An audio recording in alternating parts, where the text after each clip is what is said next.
Hey, Sinners, what's going on? Sean here from Sinful Cuts, and I am posting a very quick episode to wrap up Hot Spider Spring.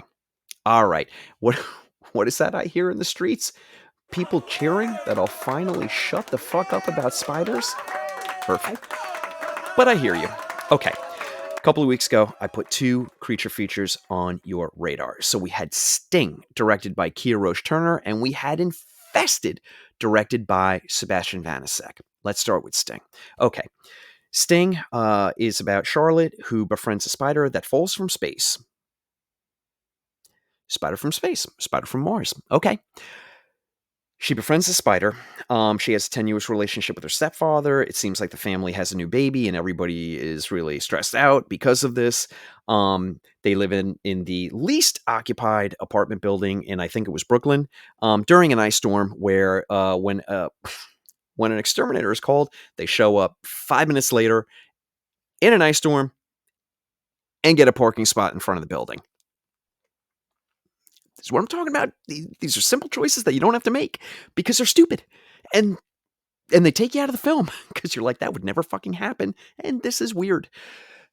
Anyway, we're also introduced to Chekhov's trash compactor in the first 10 minutes of the film, and you're like, okay, so that's how the spider's going to die. Okay. So, anyway, I have to remember, a lot of people worked very hard on this film. Don't put the boots to it too badly.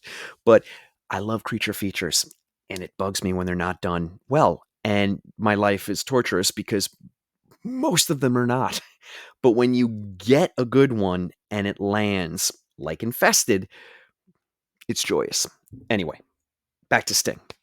So the spider, of course, starts killing occupants in the building. Oh, by the way, I'm spoiling these films if you hadn't guessed. So if you haven't seen the films, please press pause, go check them out back to back. 6 hours later, come back, take me off pause, and we'll pick up where we left off. Of course, the film culminates in the family all banding together and killing the spider in the trash compactor, as you knew was going to happen in minute 8 from the film. Here's the thing: there are decisions made. There are decisions made. They make one decision though that really fucking bugs me about this movie.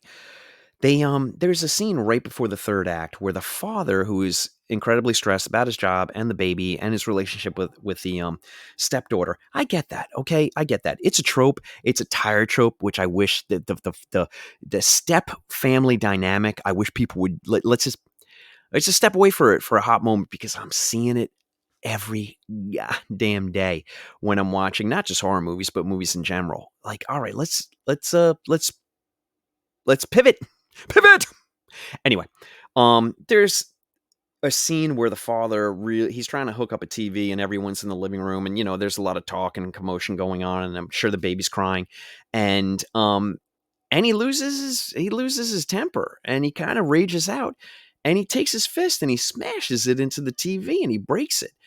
And I just thought that was a very weird moment, because one of our two protagonists now is presenting as a problematic rageaholic. And even after the spider is vanquished, we're still stuck with this fucking guy who's got insane rage issues. I just felt like it was a weird choice to make when when your unit is the like the nuclear family, and you're like, okay, we're all tight and we love each other, but this guy, he might be fucking crazy. Anyway, so weird choices made. Sting was a miss for me. Let's go to Infested, which was an absolute smash for me. All right, so I've been belly aching about Infested for months now, if you hadn't noticed, and it lives up to. I had to sit with it for a couple of days because I built this damn movie up so much in my head that, and I saw it. I had to see it on the small screen because it would only release for one day in New York City, and unfortunately, I couldn't make it in there that day, and that was heartbreaking. I will eventually catch it on the big screen, I'm sure, but I saw it on Shudder. Kisses all over your face, Shudder. And this movie just bangs. The decisions made in this film are smart. Takes place in an apartment building as well, but this apartment building has vibrancy and energy and life and community and all the things that if you've actually lived in an apartment building, as I have, not bragging, I just have, they ring true, and this rang very true. So I love that. I love that Vanasek took his time to build up the community and show the community. And you get these peripheral characters that you really only have face recognition with. But when horrible things happen to them later on in the film, you feel the loss. You feel that there are stakes involved.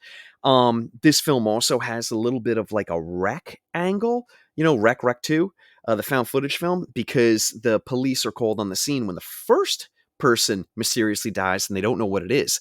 So they cordon off the building and they shut it down, and the occupants can't leave. It's a smart choice because now we have stakes, and our protagonists need to get out of this building because it is exponentially filling with spiders. It's terrifying, but they're not allowed to. They blocked off the doors. No one can get out. So you have a smart, true, realistic setting for a film that stretches your suspension of disbelief like taffy, but it never breaks. There are 90% of this film works for me. There's a set piece at the end where the spiders have reached such a ridiculous size that it didn't ring true for me. I wish that Vanasek had kept the spiders to the size of like the bird spider in Arachnophobia. That's a real spider. That's really that fucking big and really that fucking terrifying. I wish Vanasek had kept it to a realistic degree because it would have been just as terrifying, if not more so, because you never get to that point where you're like, well, I don't really have to be as terrified about this because the spider would never grow to the size of a Vespa, So decisions made. Anyway, this movie, though, honestly captures the dread and the anxiety and the escalating terror that would happen if a deadly poisonous spider infestation occurred in a French tenement apartment building. The acting is fantastic. The cinematography is great. The CG is great. The spider wrangling for the real spiders is phenomenal. What they get spiders to do, what is happening in the foreground as things are happening in the background is incredibly exciting in this film, and it's handled masterfully. Vanasek, this movie was such a fantastic calling card for Vanasek because he has now secured one of the two Evil Dead installments that are coming up in the near future. So Vanasek is directing one of them, and let me tell you something right now, this movie is going to be in incredibly good hands.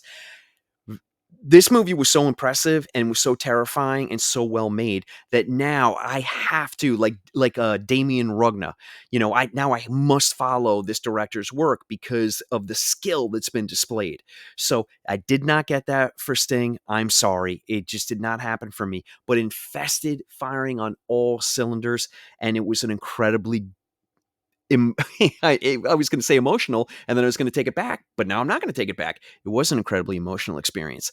It is a very visceral experience. You're sitting there watching the film, and you're like, there's definitely something on my back. I was touching my neck, and your feet are constantly coming off the floor, and you're like, this is a creature feature that is working. And that is what we're looking for in our creature features. If you can have that kind of visceral experience, and it really gives you the creepy crawlies, well, I mean, come on, what's better than that? So, Infested, kisses all over your face. We were very lucky to get 2 creature features in 1 month. Guess what, Cinners? I'm going to stop talking about spiders now. Okay. All right. You've made your point. Guess what I'm going to start talking about is Hot Sharky Summer. That's right. It's a horrible name, but I'm sticking with it because I couldn't think of a better one. Hot Sharky Summer, coming to an episode near you. Oh, yeah.